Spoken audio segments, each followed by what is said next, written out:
ang pagdakip sa Panginoong Hesus. Nagsasalita pa si Jesus nang dumating ang maraming tao na pinangungunahan ni Judas, kabilang sa 12. Nilapitan niya si Jesus upang hagkan. Sinabi nito sa kanya, Judas, ipagkakanulong mo ba ang anak ng tao sa pamamagitan ng isang halik? Nang makita ng mga alagad, nakasama niya kung ano ang mangyayari, o nang makita ng mga alagad, nakasama niya kung ano ang mangyayari, sinabi nila, Panginoon, mananagana po ba kami? At tinaganga ng isa sa kanila ang alipin ng pinakapunong saserdote at natigpas ang kanang tainga niyon. Ngunit sinabi ni Jesus, wag, hayaan ninyo sila. Hindi po pa niya ang tainga ng alipin at pinagaling. Pagkatapos, sinabi ni Jesus sa mga punong saserdote at sa mga pinuno ng mga bantay sa templo at sa matatanda ng bayan na naparoon upang dakpin siya, ako ba'y tulisan at naparito kayong may mga tabak at mga pamalo? Araw-araw, nagtuturo ako sa templo at naroon din kayo, ngunit hindi ninyo ako dinakip.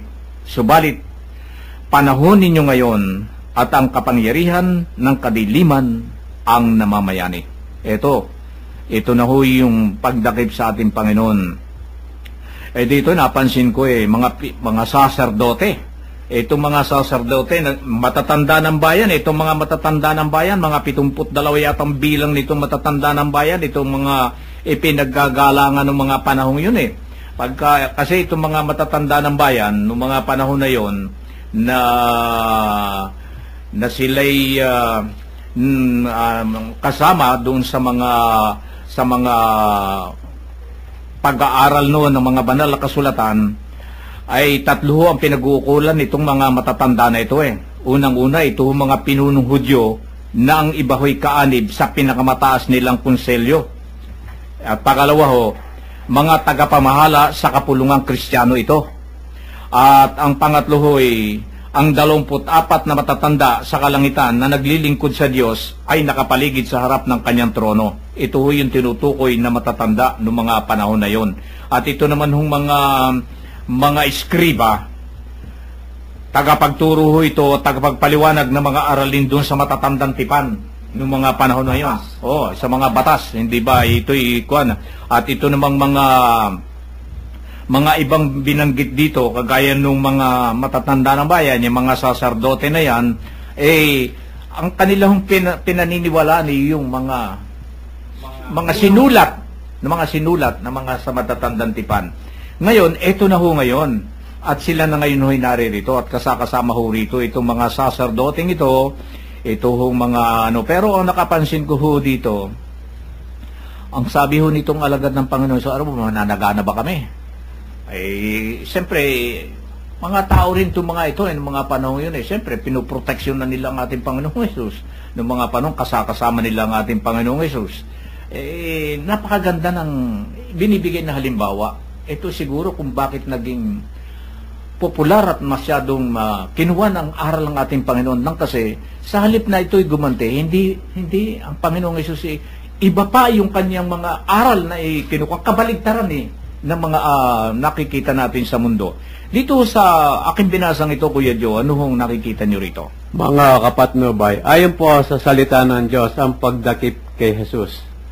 Nasa kapangyarihan po ni Satanas, si Judas, at mga dumakip sa Panginoong Jesus. Kaya, mahinaon pong sumama upang matupad ang sabi ng mga propeta. Sa mga tuwid, Kuya Joe, yung sinasabi ni Kuya Joe,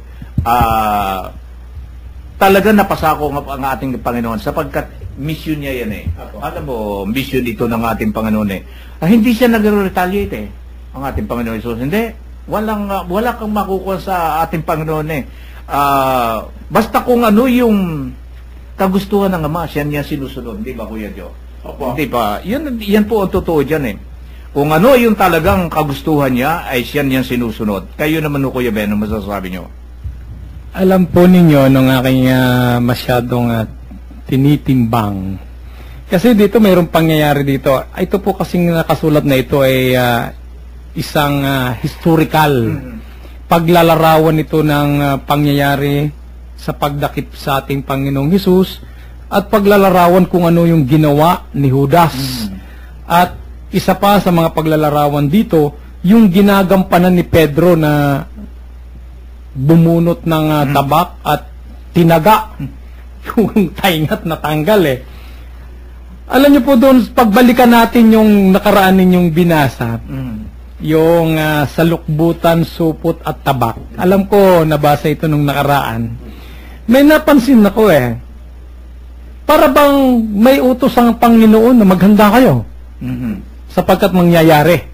Kaya balilito yung tao rito kapag hindi natin binalikan baka sabihin nila, mayroon naman talagang utos So, tingnan niyo po yung sinabi niya rito. Ang sabi nga niya, nang suguin ko kayo ng walang dalang lukbutan, supot o panyapak, kinulang ba kayo ng anuman? Sabi niya. Hindi po, tugon nila. Sinabi niya, ngunit ngayon, kung kayo'y may lukbutan o supot, dalhin ninyo ang walang tabak, ipagbili ang kanyang balabal at bumili ng isa. Aba, pag ito'y binasa, bakit kinakailangan ng Panginoon na pabili ng mga tabak yung kanyang mga alagad samantalang, wala naman plano ang Panginoong Diyos o si Jesus ng pakikidigma o pangipagtanggol siya sa mangyayari at magaganap. Alam na niya Alam na ng Panginoon na siya yung hulihin Dito pa lang, makikita na natin. Pero bakit nang dumating yung sandali na ipagkanulo na sa ang ating Panginoon at dumating na yung mga huhuli? Mayroon dito rin portion na sinabi niya kay Judas na alam na niya. Alam na niya yung gagawin ni Judas sa kanya sa pamamagitan ng halik. Sumalubong pa Siya pa yung nagsabi. Ano ang sabi niya rito? Nilapitan niya si Jesus upang hagkan, sinabi nito sa kanya, Judas, ipinagkakanulo mo ba ang anak ng tao sa pamamagitan ng isang halik? Alam niyo, may naalala ko rito, kaya minsan ang biruan napakarami nagbibiruan dito. Kapag nagkakagalit-galit yung magkakaibigan at minsan hinahalikan yung, ano ba yan, halikudas? Hindi po ba? Bakit nangyayari ang ganito? Bakit nasasabing mayroong halikudas? Ito yung sabigyan natin ng isang tuon. Napakarami po kasi. Sabi nga ni Kuya Bert yan mga ipokritong tao. Ito yung mga tao na sumasaksak sa likod. Ito yung mga tao na kaharap mo, masarap na kasama, masarap mong kaibigan, pero pagtalikod mo, inuurakan ka sa likod. Ito yung mga Judas Ganito yung nangyari kay Jesus. Pagkatapos niyang makasama ng maraming panahon si Judas, pagkatapos na ibigay niya ang mga pangaral at nasama ito sa kanyang mga apostoles, patalikod siyang tinarakan. Hindi tinarakan sa pamamagitan ng punyal, kundi tinarakan siya ng pagtataksil ni Judas. Kaya sabi nga ni Kuya Joe, dahil nasa impluensya ng nasa impluensya daw ng dilim o ni Satanas. Doon din, marisan magkakaibigan pag nasa impluensya ng alak. Nagigiring masama kasi may espiritu ng alak. Ito po yung mga mahalaga rito na gusto natin. Isa yon. Pangalawa, yung sinasabi ko nga sa inyo, bakit kinakailangan sabi ni Panginoon magdala ng tabak, hindi naman pala paggagamit? Hindi naman paggagamit niya Bagkos, sinabi niya, isalong mo. Huwag mong gamitin sapagkat ang nabubuhay sa tabak. Sa tabak din namamatay. Mayroong aral na malalim na gusto rin ipakita ang Panginoon. Bagamat ipinaghanda niya sa maaring mangyaring pakikidigma ang kanyang mga alagad, pero naroon ang pagsunod. Ito yung pinakamahalaga ito.